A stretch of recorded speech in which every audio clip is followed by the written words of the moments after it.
Hello, my cuties, and wow, it's been a minute. Good news, I'm doing a little better, finally able to get back into the swing of content creation and just getting things done. Very exciting.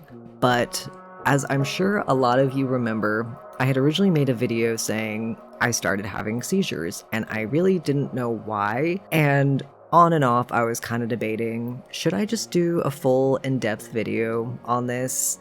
Does anybody care, or am I going to be more annoying, if anything, just being like, boo-hoo me, medical problems? But I got diagnosed with a rare neurological disorder, which has kind of just taken over a lot of my life in ways I never thought would happen, which is crazy, because I never really thought that in general this would happen. You can't really mentally prepare for the idea of having a incurable rare neurological disorder. In case you don't believe me, here is some proof of that. I will cross out some information that might dox me, so, be aware of that in case you're like, why'd you cross out some stuff? Well, there you go. So I got diagnosed with a neurological disorder called FND, which stands for Functional Neurological Disorder. Now, originally when I had gone in to try and get diagnosed and figure out why I was having seizures, I thought it was just straight up epilepsy, which I will say,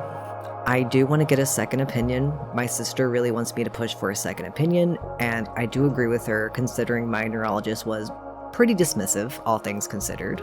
But I did a 72-hour EEG test. I looked weird.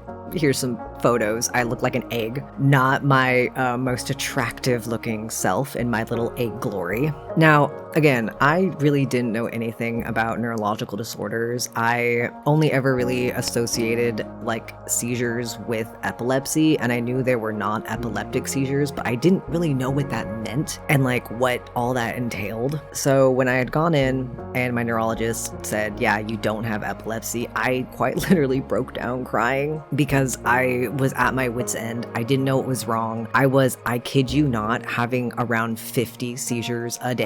And you're probably hearing that and thinking, how are you not dead? Because a literal doctor, when I told her that, she said, no, you would be dead when I said that to her. Really, really insulting, quite frankly. I would have them for around 30 seconds, maybe 2 minutes at most, and then they would stop, and I'd have kind of a breather period, and then they would start up again. And this would happen for hours, literally hours. And it was a huge reason I couldn't make as much content as I wanted was because of these stupid freaking seizures. And not just that, but the seizures would paralyze me, full body paralysis for hours, just random periods of time where I just couldn't move or speak, which kind of makes it hard to make videos and content creation when you can't move or speak. Now, as you can probably tell, I'm doing a little better. Huzzah. But it made me really want to sit down and talk more about this condition, because when I tell people, oh, I have a seizure disorder, again, they go, oh, epilepsy, and I go, no, FND, and they go, what the heck is that? So let me attempt to explain what I know about FND. Now, I am not a doctor. I am only going to give you information that I know, that I've been told from my doctors, and that I've researched from reliable sources online. And I always incline people to do their own research, especially because this is a really interesting disorder that I didn't know anything about. I had no idea what this thing was until I got diagnosed with it. And the kind of irony is that ever since I got diagnosed with it, doctors take me more seriously. Why listen to the other issues like the ulcerative colitis that makes me go septic? No. Let's listen to the stupid seizure disorder. Whatever makes people listen at this point. Functional neurological disorder is a neurological disorder. Wow, who would have thought? It affects the way that the brain receives and sends out signals for what it's supposed to do. And because of this, certain things, specifically stress induced, my body just kind of shuts down. It can't process the signals that it's trying to send. And so instead of like a panic attack, I just seize. I also can't handle heat very well anymore. I can't handle any form of flashing lights anymore. They've been getting a little better. Luckily, there was a point where I straight up couldn't play video games. I was trying to play Dragon Age Inquisition, and just trying to close the little rifts in the game was way too much, and I would seize. I got to the point where like I was so miserable because I thought I'm never going to be able to play games, to watch TV shows, to do literally anything because of these stupid seizures. Like I felt trapped in my own skin, and it didn't help any, the whole trapped feeling. Again, the paralysis. Now the paralysis is not permanent. It only lasts for a couple hours, but within that time, I cannot speak.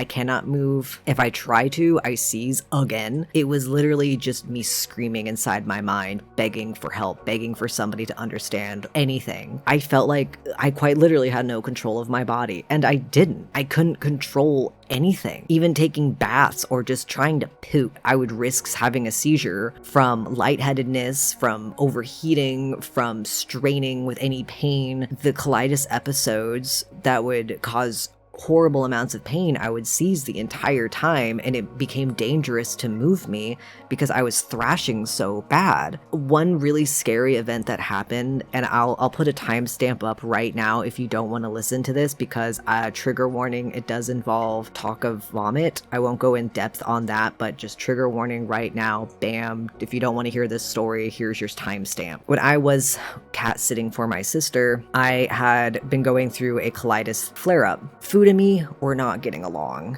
I was not doing hot. I was feeling very miserable because, again, I couldn't eat very well, and the pain was so bad I would have seizures. And I was literally on the floor next to the toilet, gagging and throwing up, and then I had a seizure while gagging and throwing up. My poor partner had to literally grab my mouth and unclamp it. If you've ever dealt with anybody with a seizure, they become extremely rigid. Like, you cannot move them properly. It's you are fighting for your life. So he was trying to like basically rip my mouth open so I would not choke on my own vomit. I am half aware during these episodes. I can feel, I can hear, I can't see, my eyes are rolled back into my head, but I'm aware of what's happening. Sometimes I kind of black out, but most of the time I'm just screaming in my mind. And the entire time I'm just like, this cannot be it. This cannot be what's going to take me out. This is ridiculous. After that, he packed me up into the car and we went to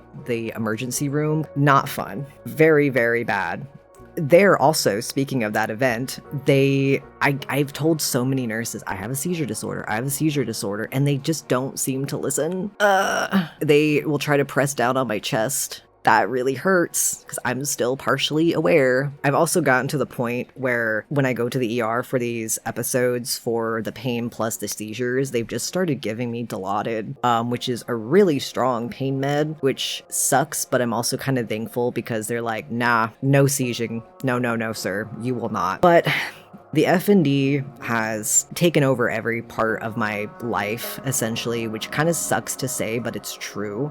And I don't say that and I'm like, oh, boo-hoo me, taking over every part of my life. No, it's just kind of a new reality. Like, I have POTS, and that already takes over, every part and function of me. So the F&D was a pretty intense learning curve, I will be real. With the POTS, I got dizzy, I could black out. With the F&D, it's a little more risky and scary because of how it functions and works. I'm at pretty consistent risk of seizures. I know more now on what's happening and the feelings in my body to prepare.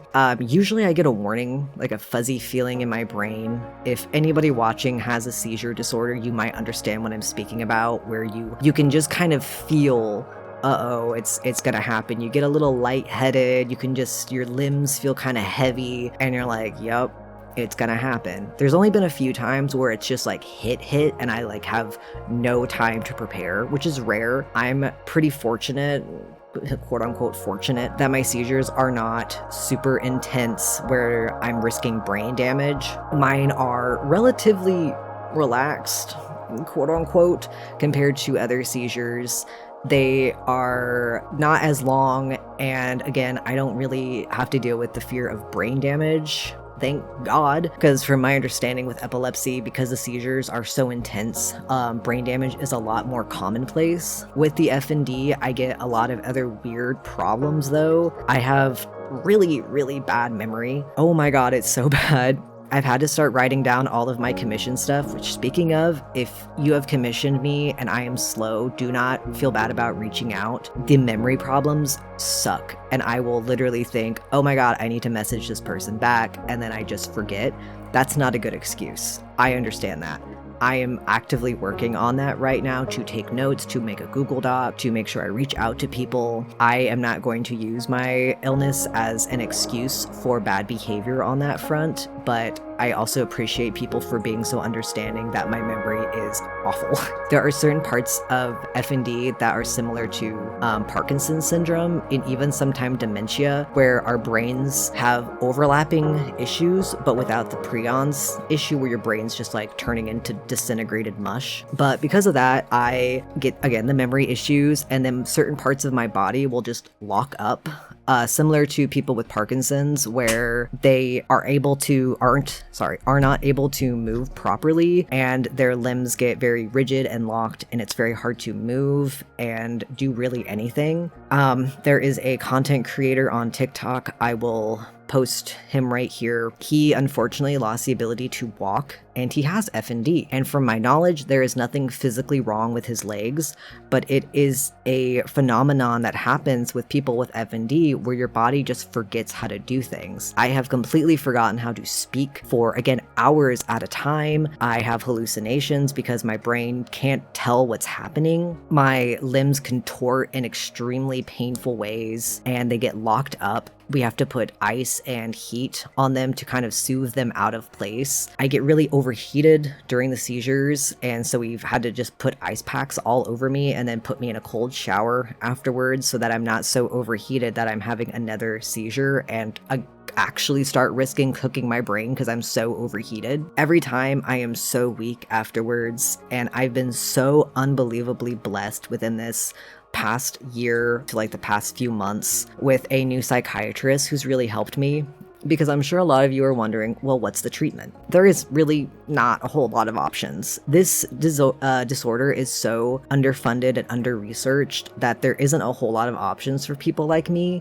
Within April, there is FND Awareness Month, and I will be trying to stream a lot during that time and possibly do a subathon to maybe try and get some funding for a charity for FND. I'll have to do some research to, make sure there is one. But the treatment options are very limited for me because a lot of it is very emotionally based, as well as me getting locked up, similar to, again, people with Parkinson's. We've done antidepressants, anxiety meds, and now I am on ADHD meds for my ADHD, which I got diagnosed with, which, who's surprised? Basically nobody. I'm actually going to do a video on that. The thing about ADHD meds, specifically the stimulant one, is that it has dopamine in it. Dopamine is really good for ADHD because your brain does not produce enough. For FND, that again is similar to Parkinson's, we have dystonia. Dystonia requires dopamine for your body to unlock more. Here's some little articles and stuff about that. And the dopamine quite literally helps your body be able to move and function and not lock up so bad. People with Parkinson's and dystonia take literal dopamine, like the actual pill of dopamine. I had actually requested this from my neurologist, and she was like, nah, you don't need it. And so my psychiatrist's workaround was, again, trying to do the ADHD meds, because either way I needed it, but we were able to up the dose to help me not lock up so often, and it has been the biggest blessing ever. Oh my god, this medication quite literally saved my life. I went from, again, like 50 seizures a day. I could barely walk, I could barely move, I could barely speak. I was terrified to go anywhere. I was terrified, I was so depressed. And now I'm at the point where I can sit at my desk a little more, I can stream, I'm able to do more things because, hey, surprise, surprise, when you get proper healthcare, you start getting better. I'm still working towards a lot of improvements on my health, but the FND was one heck of a curveball, I'll say that. This entire disorder has really just flipped my entire life upside down. I really thought in my early 20s having POTS and IBS and fibromyalgia was like the worst thing ever. And now here I am at 28 and I have this ridiculous laundry list of problems that I feel like the most badly written character in like some TV show where they wanted to just hit all the marks of diversity and they didn't want to spread it out between multiple characters. They're like, let's just do it onto one dude. I am eternally grateful for your guys's patience and love for me to be able to create and slowly get my life back on track. I do have a lot of things planned, but F&D has become this strange, like, passion of mine to speak out about, as well as the ulcerative colitis, because these are two diseases, well, disease and disorder that don't get spoken enough about. And while my knowledge of F&D is still relatively limited, and I'm still learning a lot more, I think it's really important that the knowledge be spread and that more people are aware of this disorder and how it impacts people. While it is, a rare disorder, there are more people that have it than they realize. And that's always the case with these rare diseases and disorders, is that people are just not aware that they have it. I always have my community and my big love. And if you happen to have F&D and you are looking for a community to speak out about this and the frustrations of having it, my door is wide open. Please do not feel afraid to join my Discord and come and hang out. I am always happy to speak about things. And as a lot of people know, I speak a lot about the medication I take, not because I'm trying to encourage people to take it, just because I want to be as transparent as possible on what I am taking and what it is for. And not only that, it oftentimes can help people be like, wait a minute, I haven't tried that yet. But I never want people to think that I'm just giving out medical advice when I am not a professional. The only thing I really have under my belt is being a pharmacy technician and working at a clinic. And that's all I got, bud. And I just want to help people where I can without crossing the line of, pretending to be something I'm not. Thank you so much for watching. I really deeply appreciate it, and I hope you have an amazing, wonderful morning, afternoon, evening, wherever you are around the world. And I would love to give a wonderful shout out to my Patreons. To my $5 Patreons, hey! To Seraphy, to Tani, Desi Quiche, and Isabel. Thank you guys so much for supporting me. I love you guys so much. Oh my goodness. And of course, how can we forget my gorgeous $10 Patreons? I don't need no gender and nightmares. Thank you guys so much for continuously supporting me throughout this time. You guys have been so amazing. I really appreciate it so much. You do not understand. And of course, how can we forget the most beautiful, stunning $100 tier of Noah? Thank you so much for supporting me throughout this entire time. Oh my gosh, you do not understand. All of my Patreons, you guys have been such a rock through this time period of me just getting my life back on track and slowly just becoming a human being again. You don't even understand. And thank you so much to my audience for being so patient with me. Just wanted to let you guys know as well, I have started streaming again. I am live every Thursday, Friday, and Saturday. We're still working out what times, but it should be anytime between 10 a.m. or 11 a.m. Pacific Standard Time. And like I said, thank you so much for watching. Have a wonderful and amazing morning, afternoon, or evening wherever you are around the world. And hey, drink some water. Bye!